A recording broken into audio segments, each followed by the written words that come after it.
we are delighted to welcome you to Marseille for this 8th edition. Thank you for your massive response to our invitation. I would like to thank you. Thank you for coming. Thank you for engaging. You are part of the ITER project. I am not talking only to my colleagues who are here today to support, say, the supply chain, the private sector, but I want to really speak to all of you who lead important companies that have made ITER possible.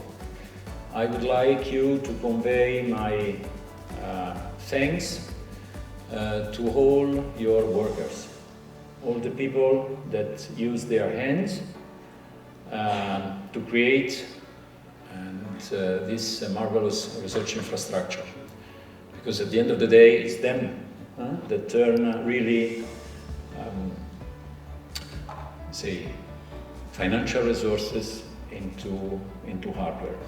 And I see that many of you come and visit ITER, and I would like to invite you sometime to bring with you some of those people that work in the workshops, also to see what their hard work led to. Thank you. Fusion is a key technology for our future, and it is becoming closer and faster than expected. The ITER Business Forum is the perfect place to witness how fusion fosters innovation, the perspective it brings to the global economy, jobs, financing schemes, industrial resources, training.